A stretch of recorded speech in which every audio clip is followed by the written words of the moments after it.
Olá, boa tarde. Bem-vindo a essa grande aventura literária que nós preparamos para você. Serão mais de 110 horas de literatura e nós te convidamos. Mais do que isso, nós te desafiamos a ficar conosco de hoje até domingo, 29 de agosto, e mergulhar nesse universo de conhecimento, de poesia, de sabedoria, universo que nós preparamos todos aqui da equipe da Fundação do Livro e Leitura, preparamos com muito carinho, com muito amor, com muita dedicação para que você faça essa imersão literária junto com a gente. Bom, nós queremos lembrar que todos os membros da nossa equipe, todos os nossos convidados testaram negativo para a Covid-19 e que nós estamos seguindo absolutamente à risca as orientações sanitárias da Organização Mundial da Saúde e também todas as orientações sanitárias do município, do estado e também da União.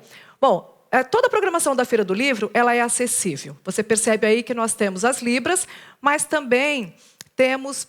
A gente vai fazer uma descrição aqui, uma autodescrição para as pessoas portadoras de deficiência visual. Então, eu sou Dulce Neves, presidente da Fundação do Livro e Leitura. Sou uma mulher branca, tenho 1,66 m. Estou hoje estou de vestido cor-de-rosa, um rosa bem rosa, tá? Tenho 1,66 m, como eu falei, peso mais ou menos uns 65 quilos. Tenho os cabelos mais avermelhados, assim, acastanhados. Estou no palco do Teatro Pedro II, o terceiro maior teatro de ópera do país, um teatro belíssimo. Atrás de mim tem 3 grandes telões de LED, onde a nossa plateia virtual poderá participar e onde também nós vamos interagir com os nossos convidados que estarão conosco online. Bom, feito isso, eu quero falar um pouquinho dos nossos patrocinadores. Nada disso seria possível se nós não tivéssemos o apoio, o engajamento e a dedicação daqueles que nos apoiam financeiramente. Então, a nossa gratidão e a nossa homenagem aos patrocinadores da 20ª FIL. E eu chamo agora um vídeo para que você também possa conhecê-los.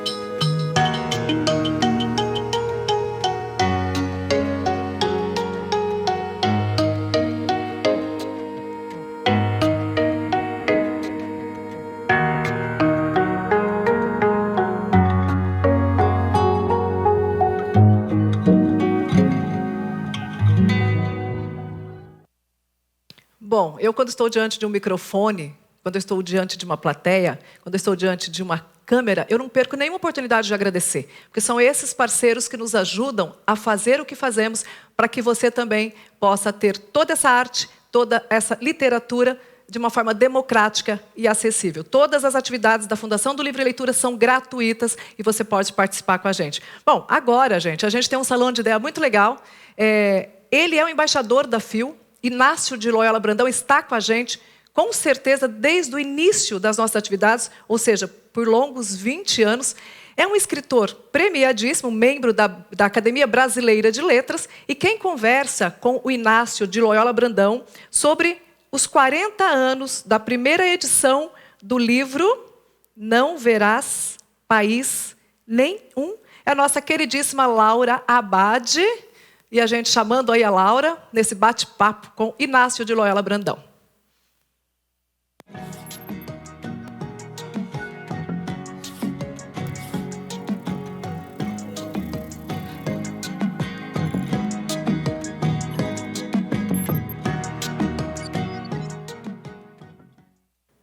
Olá, eu sou a Laura, uma mulher branca, de cabelos pretos, longos e lisos. Eu estou vestindo preto e um blazer azul.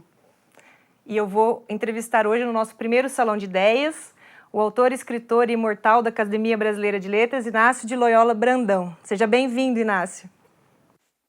Muito obrigado. Eu sou Inácio Loyola Brandão, 85 anos, feito sábado, branco, cabelos muito brancos, cobrindo a minha cabeça inteira. e tem uma altura de 1,70 m ou 1,50 m, depende do olhar. Tem gente que me vê muito grande, tem gente que me vê muito pequeno. Muito lindo, Inácio. Estamos muito felizes em recebê-lo aqui como embaixador da Feira Internacional do Livro de Ribeirão Preto, na nossa 20ª edição. Né? Você que é um escritor que está presente em todas as edições, um grande parceiro, amigo da feira. Obrigada mesmo por essa participação.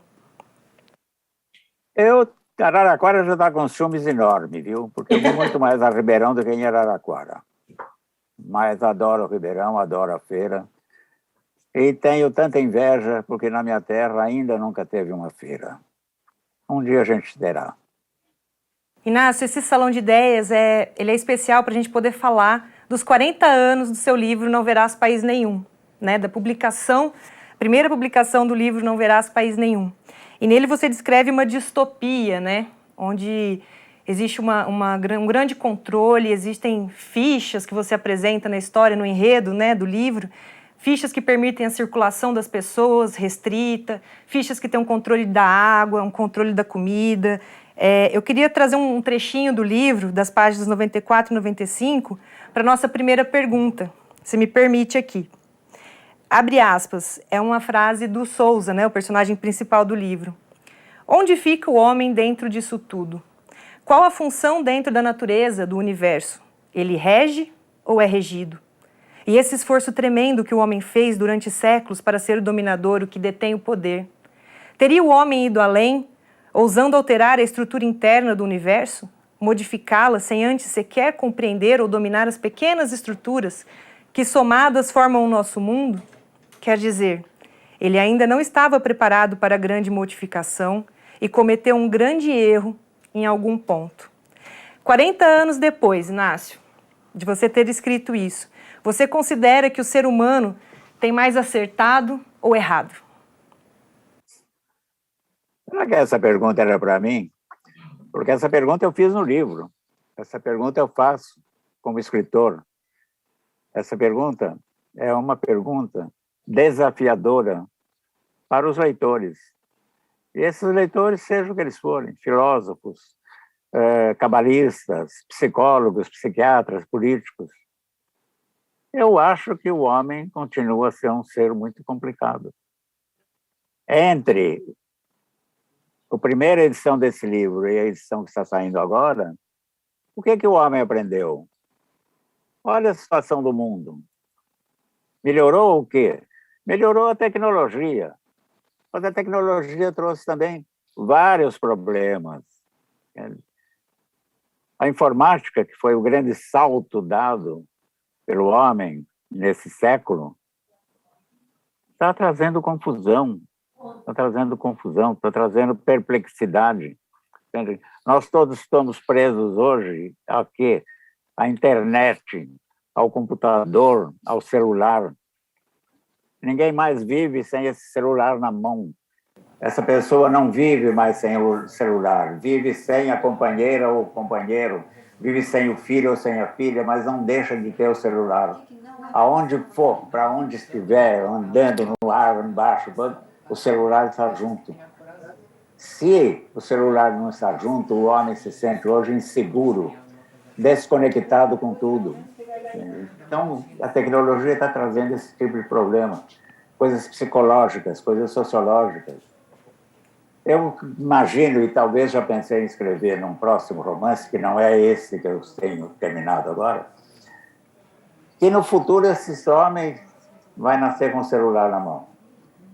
Durante a gravidez, o médico, o internauta especializado vai fornecer a essa mulher grávida os chips todos que ela precisa para formar dentro da barriga um celular para a criança já nascer com o celular na mão.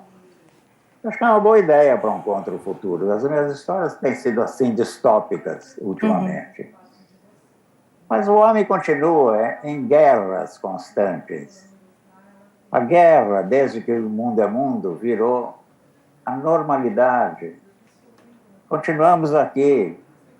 A qualquer momento pode estourar uma guerra provocada pela Coreia do Norte ou provocada pela própria Rússia ou provocada pelos Estados Unidos. A guerra ficou dentro do homem. Mas o pior é que nesses anos todos, com todo o avanço que teve, tecnológico, cultural, em todos os sentidos, do cinema, do teatro, da televisão, da filosofia, da universidade. O que acontece hoje, a gente vê no Brasil, em grande escala, a divisão das pessoas e o ódio. O que se cultiva hoje, eu acho que essa é a pior coisa que nós conseguimos nesse avanço, é o cultivo do ódio. Ninguém mais se dirige ao outro tranquilamente, amigavelmente. Quando você expõe uma opinião, você já expõe uma opinião agredindo, e o outro responde agredindo. E aonde a gente vai com isso? Cadê a compreensão? Cadê a amabilidade? Cadê a compaixão? Cadê os atributos humanos? Cadê a sensibilidade? Cadê o amor? Isso tudo está recalcado, desaparecido. Para quê? O que nós queremos com isso? Nós nos relacionamos com os outros, nós não estamos conseguindo. Então está sendo muito difícil. O homem não está entendendo mais para que ele está aí. Já não se tem mais o sentido de viver bem. E então, eu estou assim perplexo, e eu pergunto assim, será que eu vou ver alguma mudança no mundo? Eu tenho muito pouco tempo pela frente, mas Temos que acreditar, né? Veremos sim. veremos. Eu acho que no fim o homem não é um suicida. O homem não é suicida, o homem não quer, mas ele se mete nas coisas. Para que o poder? Para que tanto poder? E eu fiquei muito espantado, recentemente, quando um rico empresário brasileiro teve uma frase que afrontou todo mundo, sabe? E poucos deram continuidade ao comentário. Esse rico empresário, dono de uma loja que vai do sul ao norte, disse assim, com essa lei taxando os ricos vão empobrecer. Meu Deus, esse homem é um homem poderoso. E esse é o poder? Esquecer o outro? Entende? Desprezar o outro? Não é por aí, não. Não é esse o homem que eu quero ver funcionar e existir, não. Talvez o foco sendo na vida, né? Todos consigam compreender que a gente tem um mesmo objetivo, né? Podemos todos pensar diferente, podemos ter nossas opiniões, divergir de algumas questões, mas no final todos caminham para a vida, né? Tem um foco na vida, na convivência. Acho que talvez isso que a gente tem que ter em pauta, né? Como pauta comum. Porque, como você disse, o homem não é suicida, né? O ser humano segue vivendo e precisa, com esse foco na vida, a gente consegue voltar ao bom senso, à sensibilidade, à humanidade, né? Cada um tem uma noção do que é viver. É. Muita gente quer viver porque é para o poder, quer para a glória, quer para a celebridade, quer para tudo, não quer para o prosaico dia a dia comum. Uhum. E é esse que te traz a felicidade. A felicidade é diferente para cada um. Tem gente que fica muito enganado com as coisas, mas essa pessoa que está enganada deve pensar também que eu estou enganado. Uhum. A vida é muito mais simples do que ela pode ser. E essa simplicidade é que faz você... Onde é que a felicidade está? A felicidade parece que não está onde a gente está procurando. Essa é uma frase que eu ouvi outro dia e eu adorei. Cuidado, a felicidade não está onde você está procurando. Então a gente tem que descobrir onde ela está, para cada um. Às vezes a gente está procurando e ela já está acontecendo, enquanto a gente procura. Às vezes, exato. Às vezes. Eu sou feliz nesse momento, sabe? E eu não sou muito feliz em outros momentos, mas faz parte. Agora, eu sou feliz quando estou fazendo as coisas que eu gosto de fazer e para as quais eu vivo, né?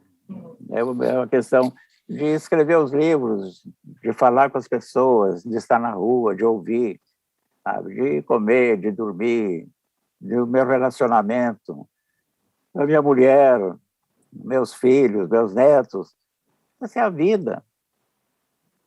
Por que que você inventa? O homem inventa complicações e perturbações.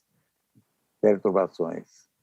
E aí não vai encontrar o que ele quer, porque ele não sabe o que ele quer, a maioria não sabe o que quer. Imagino eu. Não sou aqui ditando regra, não. Eu estou comentando. É o nosso bate-papo aqui, né? São os nossos comentários, nossas ideias, né? A gente quer te ouvir. Inácio, e aí, nesse contexto distópico, né, do não verás país nenhum, tem uma frase que eu gosto muito, né? É uma realidade tão dura que tem uma frase que é: Picassos eram trocados por samambaias, né? A que ponto chegou aquela realidade descrita na sua obra, em que não tinha planta, não tinha verde, não tinha água, e as pessoas estavam trocando Picassos por samambaias, o valor que tinha um verde, uma planta ali, né? O que é uma coisa interessante, porque será que a arte tem tanto valor, desse valor impressionantemente alto de um Picasso, de um David Hockney, ou de quem quer que seja? A planta, a minha frase nesse livro é exatamente: a planta chega um momento que ela é a coisa mais importante, porque a planta é vida. Uhum. Sem a planta, sem a floresta, sem a árvore, sem o Amazonas, nós não temos como respirar. Então, o mundo pode ter 500 milhões de Picassos e de gênios e tudo, mas não vai ter como sobreviver. Porque inverteram-se as posições, as situações. Então, finalmente alguém entende que o Picasso é importantíssimo, porque é a arte, e a arte é necessária para nós. Mas aquele valor atribuído à arte, ele é meio falso. Mais importante é a planta que te dá vida. Agora é curioso, porque aí é uma ambiguidade, a arte também nos dá vida. Sem arte que não ia ser nada. E aí a gente volta naquela questão, né? O que é a felicidade para cada um e o que é a arte para cada um, porque a arte passa pelo sentimento, o que a gente sente, como a gente recebe, né? É muito pessoal também, a arte desperta sensações em cada um diferente, né? E agora os dois são importantes. Exato. É isso que eu quero dizer. Exato. Portanto, cultivar os dois e manter os dois. O que não acontece hoje. O que não acontece. Estamos vivendo um momento em que arte, cultura, pensamento, filosofia, educação não valem nada. É zero. Se você tem um país, como nós estamos tendo, em que a educação virou pó, o que vai ser do futuro? O que vai ser da manhã? Retrocesso. Nesse meu novo livro, eu falo exatamente disso, de um país que vai voltando para trás, que os relógios passam a voltar para trás, até o Brasil cair na pré-história. É um dos meus livros mais ousados e loucos. Mas é como eu estou vendo com medo. Uma Cinemateca Brasileira não foi incendiada por acaso. Não. Nem o museu no Rio de Janeiro. Nem as leis, tirando todo o amparo, toda a proteção e todo o fomento para a cultura e para a arte. Há um projeto estabelecido. Esse projeto é um projeto de morte, de acabar com tudo. Então é isso que a gente tem que pensar muito nesse momento, nesse Brasil. E resistir, nós temos que resistir. Esse momento, Laura, em que nós estamos conversando, é um momento de resistência. Sim. Que as pessoas pensem nisso, não deixar que as coisas continuem como estão. Não ir atrás do desatinado, desse homem desenfreado, que está por aí correndo de moto pelo mundo. Um presidente que não foi à inauguração do Museu da Língua Portuguesa. O Brasil é um dos países mais importantes da língua portuguesa. Não tinha o seu presidente lá. Estava o presidente de Portugal, acho que o de Angola, de Cabo Verde. A língua portuguesa a língua é a nossa alma, nosso sustentáculo. É o que nos mantém, é com a qual nós nos comunicamos. E esse museu importantíssimo tem o desprezo do mandatário, que vai andar de moto com um bando de desenfreados como ele. É isso que nós queremos? Não, eu não quero. E aí eu acho que as samambaias e os Picassos precisam ser valorizados, e a gente chega à conclusão de que, como no livro, um era trocado pelo outro, mas os dois são muito importantes e os dois salvam, né? O verde e a arte, eles salvam e eles precisam ser valorizados. Então, realmente, um país que não investe em educação, não investe na arte, na cultura, uma hora vai colher o resultado e as consequências disso, né? E eu queria aproveitar Não, um país, Laura, desculpa te interromper, um país que não investiu simplesmente em saúde. Então, as pessoas estão morrendo, estamos quase 600 mil mortos. O que é isso? Não importa morrer? Ah, pelo amor de Deus. Onde vamos? Por isso é que o Não Verás tem mais do que nunca atualidade. Nunca imaginei que esse livro ia ser tão, tão, tão real como ele é hoje. Ele não está nem tão distópico, né, Inácio?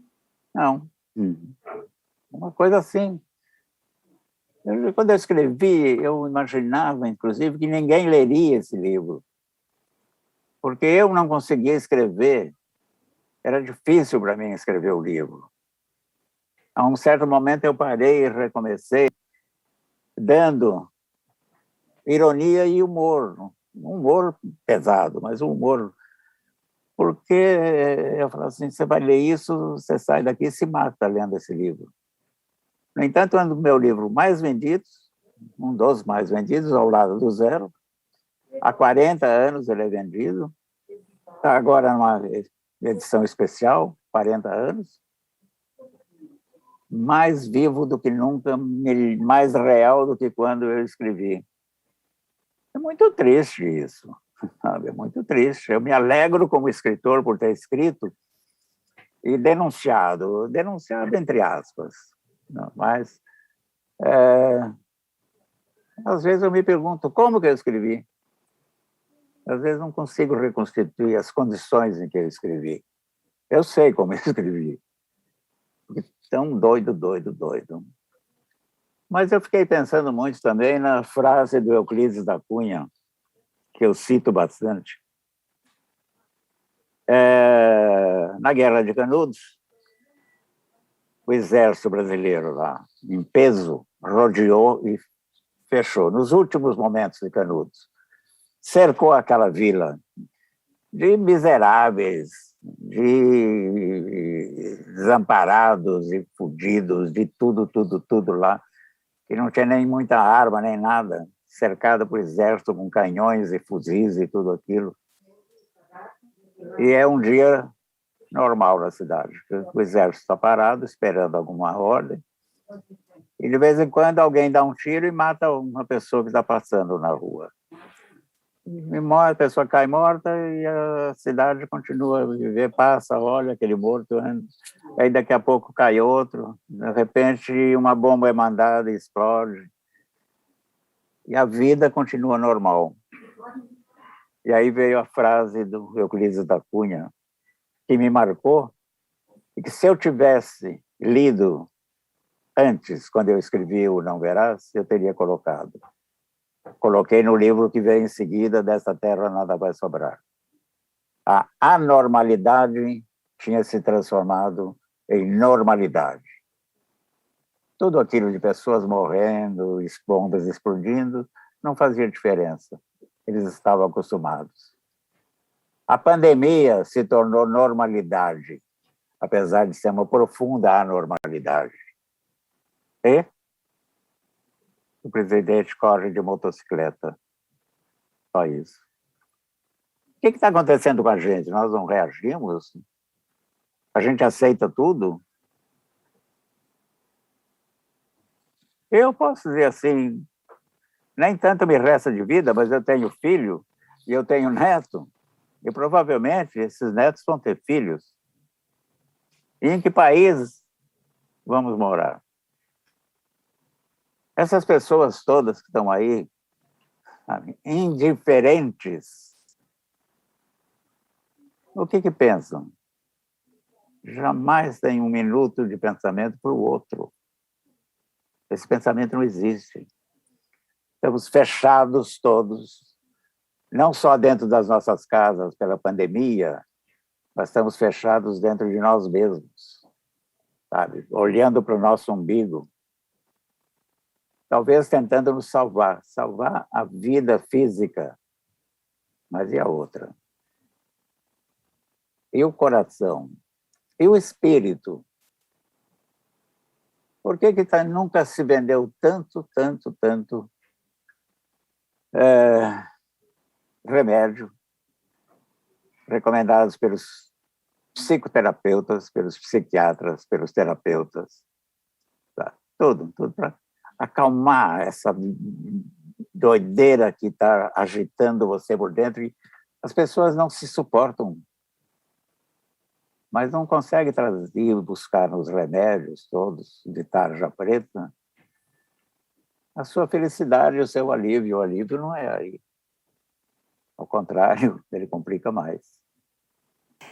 Pensando nisso que você disse, né, dessa situação de emergência que se torna normalidade, né, quando a gente começa a banalizar esse mal, eu queria trazer aqui também um comentário do personagem do livro, do Souza, né? Ele é um professor muito lúcido, professor de história, que durante a história do livro, ele sabe que o controle total e rígido dos meios de comunicação alinhados à intensa propaganda oficial, como ele diz, amorteceu as mentes, né?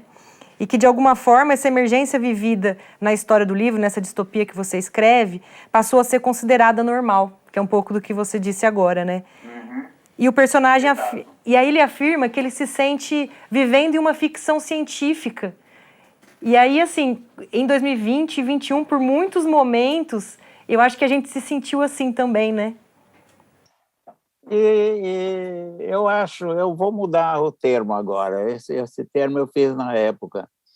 Eu acho que a gente está vivendo uma ficção político-burocrática fascista. Acho que é esse o momento que a gente está vivendo também. Porque é inacreditável o que a gente está vivendo, sabe?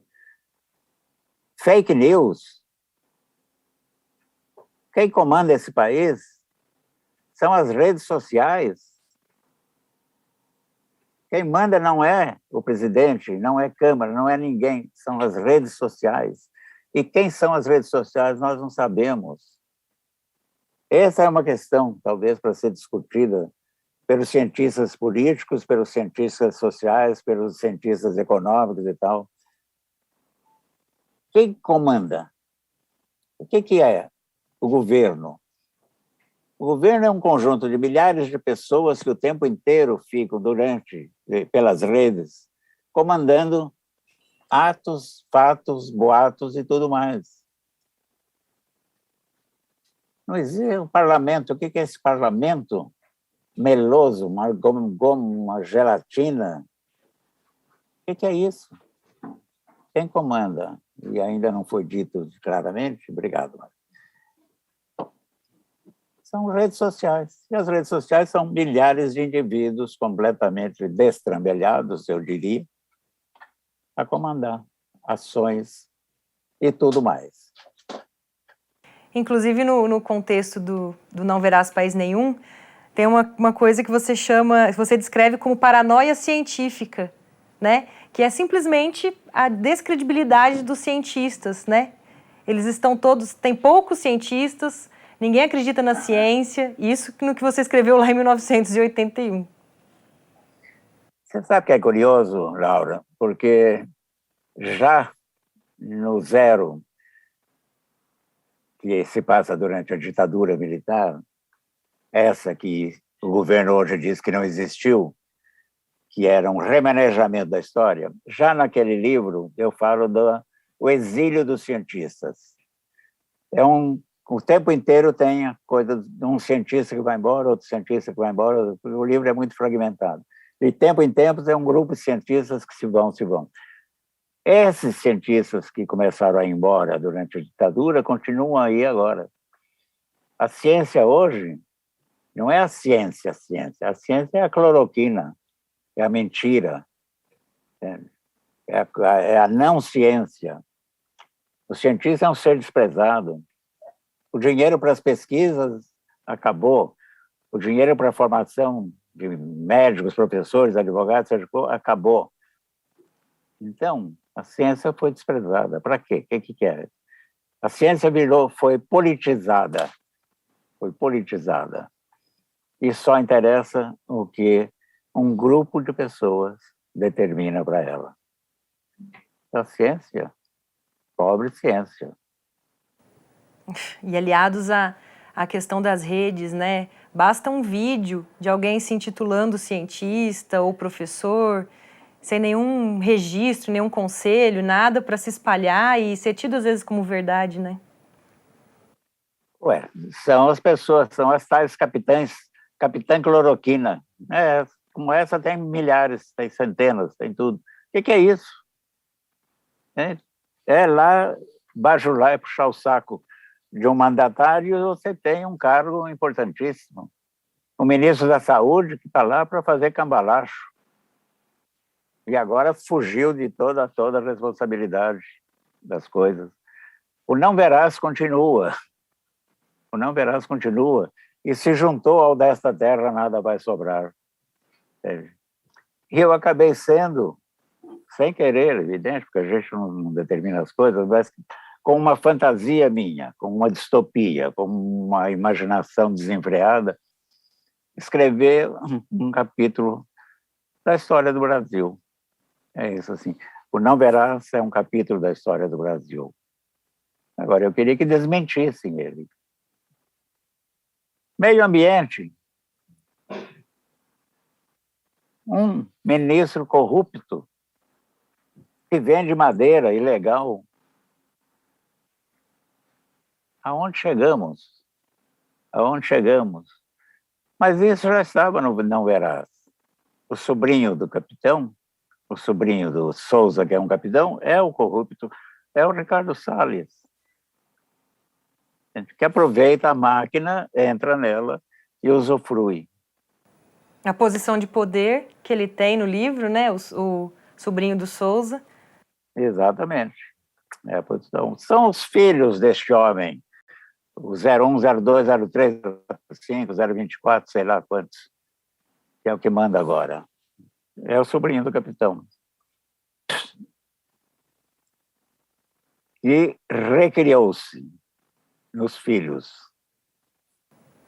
Eu imagino que você escrevendo uma distopia lá em 1981, deve ter pensado assim, eu vou imaginar a coisa mais absurda aqui para poder ser uma distopia muito bem construída e próxima a uma ficção científica e hoje deve ser assustador ver que muito se aproxima 40 anos depois, né, daquilo que foi escrito. Porque ele veio, o mundo que veio foi pior ainda. Porque juntou o Não Verás com o que está acontecendo agora. E isso é o novo Brasil. Esse é o novo Brasil. Inácio, vamos falar um pouco agora do tema da feira, né? Novas e velhas utopias. Ainda atrelado ao Não Verás País Nenhum. Tem um momento na história, né, em que eles ocupam um apartamento do Souza. E aí ele pede para não se desfazer dos móveis que ele tem lá, né, que os móveis são lembranças importantes para ele. Ele é questionado, mas são apenas móveis, né? Daqui para frente vai ser tudo diferente. E aí ele diz que a vida não é só daqui para frente, né? Tem o que ficou para trás e que é uma visão dele mesmo, né? Do que ele foi e do que ele vai vir a ser. Qual a importância das lembranças, Inácio? Você acha que elas nos ajudam a construir, a elaborar novas utopias? Há dois aspectos aqui. Não é que esse aspecto dos móveis, vamos dizer, o desapego tem que existir, o desapego para coisas materiais. Eu conheço uma pessoa muito ligada a mim, que vive em dificuldade, que tem uma casa e poderia viver de uma forma mais simples, mas mantém essa casa com 3 quartos, sala, cozinha, porque ali estão alguns móveis e algumas coisas que foram do pai e da mãe. Mas o pai e a mãe já morreram há muitos e muitos e muitos anos, e ele então vive numa situação de desalento, pregado, grudado nessa memória, que não é memória, é uma coisa assim que ele prendeu ele, que amarrou ele em tudo. As memórias, as lembranças dessas coisas que ficam dentro da gente, elas são fundamentais. São fundamentais porque nós somos o conjunto dessas memórias e hoje nós somos também essa memória. E sem essa memória a gente tem um vazio atrás. E sem esse vazio não é possível você saber quem você é. Entende? Eu sou o conjunto de tudo que se passou até chegar agora. Mas não nos objetos que eu toco, mas lembranças que eu tenho. Nesse novo livro tem vários momentos em que os dois personagens, o Lázaro e a Lúcia, lembram viagens e encontros e bebidas e momentos de conversa, isso que eles tiveram ao longo da vida. Isso tudo formou a vida deles. Copos e móveis envelhecem e quebram. Essas memórias não. Ao contrário, essas memórias, às vezes, a imaginação penetra dentro dela. A nossa memória, às vezes, inventa coisas. Eu já tive várias lembranças que eu contei para um amigo, e o amigo disse assim, eu vivi isso junto com você, mas foi diferente. Só que eu criei do meu jeito.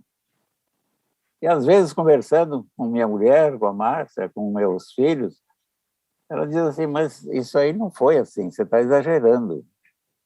E, de repente, eu percebo que eu estou exagerando. Talvez porque eu seja um ficcionista. Agora, a memória é fundamental para a sua vida. Sem a memória, você é incompleto. Sem aquilo que você viveu, guardado. Agora, não depender disso, fundamentalmente, para viver. Entende? Não ficar agarrado lá atrás. A frase que eu mais me deprime, que me entristece, é quando eu encontro, aqui na vida, e principalmente em Araraquara, companheiros de ginásio, companheiros de juventude, e que eles dizem, pô, Inácio, no nosso tempo é que era bom. Aí eu vi, o nosso tempo é esse. Ah, mas aquele tempo era assim. Não era, não era. Tinha muita coisa chata, tinha muita besteira, tinha algumas coisas curiosas. O nosso tempo é o tempo que você está vivendo nesse momento. Aquele tempo acabou. Você ficar lá para trás, está preso nele. E você não está vivendo esse, você está vivendo aquele. E aquele não se recupera. É isso que eu acho, do ponto de vista de passado, presente e memória. Se a gente atribui apenas um objeto, ele pode se quebrar, né? Como você disse. E a gente tem, por exemplo, uma memória olfativa, né? Quantas vezes a gente sente o cheiro, de repente, de alguma comida, que não é algo concreto, mas é algo que nos remete a uma lembrança muito específica, né? Eventualmente, por exemplo. Foi o que fez Proust, meu amor. Foi o que fez Proust. O chá, o biscoito de Madeleine, é que levou a escrever todo um livro, 6, 7 volumes, de uma época que era toda a época dele, que ele recuperou para a história da literatura, que é um livro genial. O olfato é fundamental também. E o paladar. Entende? De repente eu como uma pamonha que me lembra a cidade de Veracruz ou de Marília. De repente, eu como Uma coxinha de Dumont. uma coxinha. Aí, sabe? Então, é isso. De repente, é um perfume de uma pessoa que passa e te remete para um momento da tua vida. Isso tudo, a memória é acionada exatamente por esses momentos. E por isso é que isso não morre. O cheiro de uma fruta. É coxinha de Bueno de Andrada, que eu ia dizer, não é de Dumont, não. Bueno de Andrade. Bueno de Andrada. Eu como uma coxinha de Bueno de Andrada e me remete a um monte de coisas, sabe? Então, eu tomo um chopp no Pinguim e me remete, de repente, a uma noite dos meus 20 anos, quando eu me reunia com meu grupo num bar de Araraquara, todas as noites, para tomar uma cervejinha e tal. Porque naquele momento a cerveja teve o mesmo gosto. As cervejas mudaram muito, etc. A música, então. Imagina, a música joga a gente para o mundo inteiro, para todos os cantos, e os maiores lembranças, memórias, recordações, etc. Então, por que para mim, um dos filmes mais importantes que eu vi, que já vi centenas de vezes, centenas, é 8,5, porque é um filme que tem um plano da memória, que é fundamental para o Fellini. Através da memória, ele reconstitui uma história e uma vida, mantendo-se na atualidade. E é possível pensar novas utopias, Inácio, a partir de todas essas memórias que a gente tem? Depende de mim, depende de você, depende da Carolina, depende da Vanessa, depende da Márcia, minha mulher. Uhum. Cada um tem dentro de você uma visão de futuro. Uns têm coragem de pôr para fora. Eu tenho, já pus. Outros acham, isso é um exagero. Primeiro que não existe exagero nem na realidade, não existe absurdo na realidade. O que existe é a imaginação. Eu cito esse exemplo muitas vezes, Laura.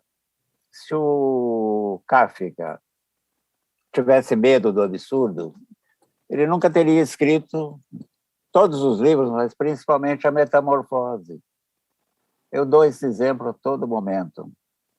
Primeiras linhas da Metamorfose, naquela manhã, depois de sonhos atribulados, Gregório Samsa acordou transformado em um repulsivo inseto. Kafka não define o inseto. Muita gente traduziu como barata, mas é um repulsivo inseto. Bom, se ele dissesse, não dá, isso não existe, não teria feito um livro que mudou a literatura no começo do século passado. Então, a coragem do ficcionista, a coragem do artista, do que pinta, do que faz cinema, do que faz teatro, do que escreve, é realmente sacudir e dizer tudo é possível. Tudo é possível. Subverter. Quando imaginaríamos que teríamos esse presidente? Jamais. Tudo é possível. Para o bem e para o mal, hein? E eu acho que a gente retoma isso da essência, né? Do que a gente sente para produzir a arte, para produzir todos esses pensamentos, esses conteúdos, né? Que é um pouco do que a gente estava falando lá no começo. A essência, você disse que seus colegas sentiam a mesma vivência, né, de uma forma diferente que a sua. Porque aquela experiência era muito única. Vocês estavam vivendo o mesmo acontecimento, mas aquela experiência era sua. Seu amigo viveu de uma forma diferente, seu parente viveu a mesma situação, mas uma experiência única que é dele. Então, eu acho que talvez a gente tenha que passar um pouquinho por aí, né? Unir, olhar para nossas experiências, os nossos sentimentos, as sensações que a gente tem, mas de uma forma que a gente possa conviver coletivamente de uma forma mais harmoniosa, né? Entendendo que as nossas experiências são únicas, mas que o coletivo também é muito importante, né? Mas, principalmente, universalizar essa sua experiência própria. Isso é que é fundamental. No momento que você universaliza isso, Você compartilha com todo mundo. Uhum. Você divide. Porque se eu ficar com ela dentro de mim, não adianta. É exatamente o compartilhamento. Que viver é compartilhar tudo. Que eu aprendo com a minha experiência, com a do outro também. Sobre o outro também. E aprendo com a do outro. Exato. Principalmente. Eu não lembro onde eu li que tinha uma frase, né? Que a pessoa inteligente cai no buraco e aprende a não cair mais no buraco. O sábio vê o outro caindo no buraco e aprende que ele não pode passar ali pelo buraco. Ou a maçã cai na sua cabeça e você acha, pô, caiu uma maçã na minha cabeça. O outro forma uma teoria, como o Newton fez. Exatamente. Isso é que é o curioso da vida, isso é que é a beleza da vida. Né? E também tem Alice, um dia caiu no buraco e passou lá, Alice no País das Maravilhas. Exato. O buraco era o buraco para o encantamento, para a magia. A gente não pode perder tudo isso de vista, né, Inácio? Às vezes cair no buraco é importante. Mesmo para você aprender, como você disse, a não cair mais no buraco, como dentro do buraco, o que tem? Tem coisas maravilhosas. Eu nunca esqueço uma vez que eu fui ao Inhotim, aquele parque de arte lá perto de Brumadinho, e entre dezenas de coisas muito curiosas e muito bonitas, tinha o trabalho de um americano, eu acho que era americano, Aitken, A-I-T-N-E-N, Aitken, não, T-K-E-N, Aitken, que ele fez um buraco de 200 metros no solo, colocou microfones no fundo, e lá em cima você ficava ouvindo os barulhos do dentro da terra. Que foi uma experiência maravilhosa, porque de repente a sensação de que estava chovendo em algum lugar. No outro momento, eram vozes que você estava ouvindo. Eu escrevi uma crônica sobre isso no Estado, sobre essa visita. E hoje, eu juro que eu ouvi gargalhadas. E tinha todo tipo de coisa que vinha de 200 metros da fundura da terra. Da onde vinham esses sons? Então, isso, o que há por aí ainda, dentro, embaixo desse chão que a gente pisa? Isso é uma maravilha. Sabe? E voltando na experiência única, né? Vocês estavam ouvindo e cada um ouvia uma coisa. Cada um ouvia uma coisa. Cada um ouvia uma coisa, exatamente. Maravilhoso. Eu estava com uma pessoa do meu lado, eu não lembro se foi a Márcia, eu falei, eu ouvi o barulho de chuva. Ela falou, como? Eu também não ouvi barulho de chuva, mas eu ouvi. Ou chuva ou barulho do mar, sabe? Enfim. Experiência bem bacana. Inácio, você quer dizer para a gente um pouco do próximo livro que vai lançar? Alguma coisa aí? Porque você falou que vai vir livro novo, a gente já ficou curioso aqui. Eu digo que eu fiquei muito impressionado com aquela... Todos os dias uma transmissão e todos os dias a televisão dava, morreram tantos foram para os UTIs, morreram tantos, esse número ia aumentando. E eu fiquei pensando, e esse livro se passa num momento em que são quase 220 milhões de mortos. As cidades foram arrasadas para serem transformadas em cemitério. E aí está o resto de um povo, de um grupo de pessoas que está vivendo dentro dessa coisa. Vamos passar por isso. Não tem como fugir, não tem como escapar. E então é um pouco de como estão sendo vividos esses últimos momentos. Mas é um livro que tem humor também, tem uma ironia, mas que tem muito de desalento. Nossas vidas, quando os responsáveis pela saúde nossa, diz, essa gripezinha vai matar, mas o que eu posso fazer? Eu não sou coveiro. Aí você sente que algo errado está no mundo. Tá aí. Quem devia cuidar das vidas está pouco ligando e está cuidando, deixando morrer. E aí esse livro até o momento no final em que o que tem do Brasil é um grande mapa com 220 milhões de túmulos iluminados pelo fogo-fato. O fogo-fato é um fenômeno físico provocado pela decomposição, sai um fogo, uma chama azulada, amarelada do túmulo. Eu presenciei isso em Araraquara quando criança, em que uma das brincadeiras era um desafio. Você ia ao cemitério de noite, pulava o muro e tinha que atravessar o cemitério inteiro. Era uma forma de mostrar coragem, que a gente mostrava tremendo de medo. Mas eu lembro de uma noite que eu vi vários fogos-fatos. Fiquei muito impressionado, falei com o professor de Química, Machadinho, no Instituto de Educação. Falei, isso, ele falou, é um fenômeno natural, tal, aquilo não faz mal para ninguém, e morto não faz mal para ninguém. E aquilo ficou na minha cabeça até agora, eu usei agora, depois de 70 anos, quase 80. Um fato que a ciência explica, né? Aham. Esse fica.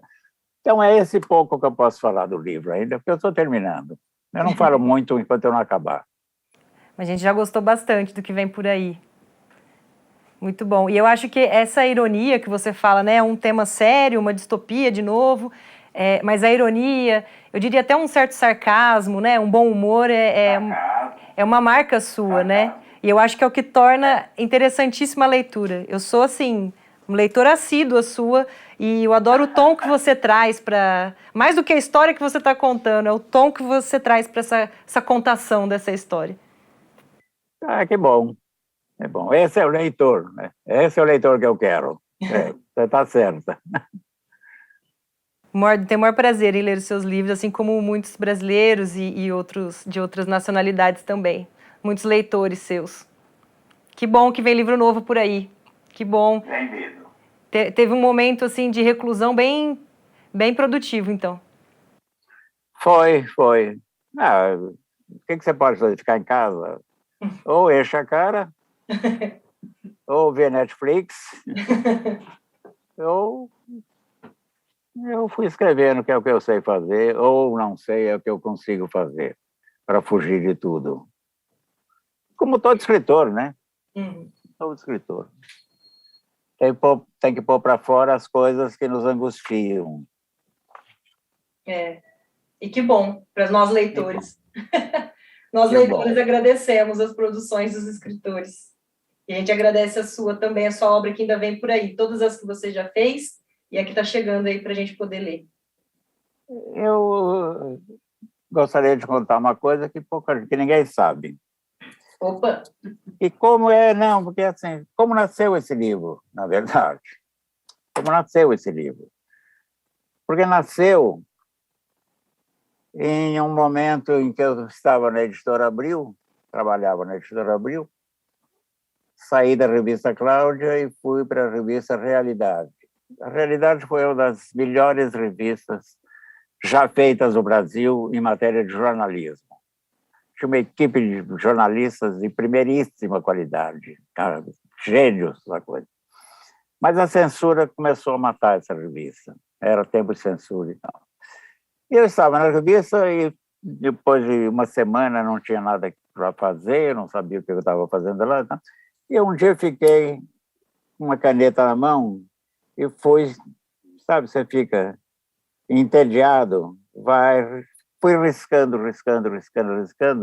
e fiz uma roda aqui na mão, um círculo. Mas era puro tédio, pura monotonia, né? Puro saco cheio. Eu queria fazer alguma coisa, eu já tinha lido todos os jornais e tal. Nesse momento, passou pela minha mesa o Jorge Andrade. Jorge Andrade que foi um dos grandes, se não dos maiores dramaturgos modernos do Brasil, autor de Vereda da Salvação, Ossos do Barão, e a Moratória. A Moratória é uma peça admirável sobre a crise do café em 29, que arruinou toda uma elite financeira do Brasil. E o Jorge Andrade trabalhava na realidade, ele fazia perfis. Ele passou pela minha mesa e viu aquela coisa na minha mão, assim, era uma caneta, Bic. Ele falou, que é isso, Inácio? Um furo. Olha a imaginação de quem cria, né? Sempre. Aí eu peguei e falei, Jorge, foi um furo. Ele falou, mas como que esse furo aconteceu na sua mão? Eu falei, não sei, eu vinha vindo para a Editora Abril, a Editora Abril era... Eu morava no centro da cidade, a Editora Abril era lá na Marginal, longe. E eu falei, e no táxi, começou a coçar a minha mão, cocei. Quando eu cheguei no elevador de Abril, estava assim, tão tênue, só tinha a pelinha da coisa, eu apertei e ficou esse furo. Ele falou, mas que curioso, cada coisa que está acontecendo aqui no mundo. Mas tenha cuidado, porque estão demitindo aqui na Abril quem tem furo na mão.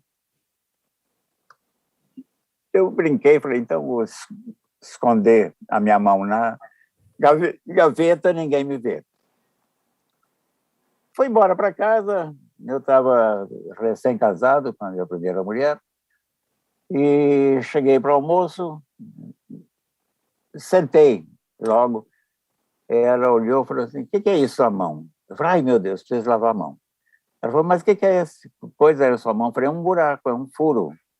Eu falei, como um furo, Inácio? Eu falei, veio coçando, quando eu apertei, e ela disse assim, cuidado, porque aqui no prédio estão despejando quem tem furo na mão.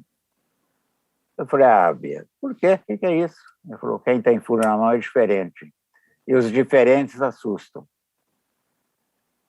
Nasceu a ideia de um conto que se chamou O Homem do Furo na Mão. Esse conto eu publiquei e fiquei pensando nele meses e meses e meses e meses. Quando eu publico uma coisa, Laura, acabou para mim. Eu só releio publicado e nunca mais. Nunca reli nenhum livro meu. Eu não sei quando vai ter uma segunda edição e coisa para dar uma olhada, mas acabou. Dali para frente eu vou para o próximo. Mas aquele conto ficou na minha cabeça. Ficou na minha cabeça. E um dia eu me lembro que numa rua que eu morava tinha um ipê amarelo, muito bonito, muito grande. Devia ter uns 70, 80 anos, ipê, uma árvore linda.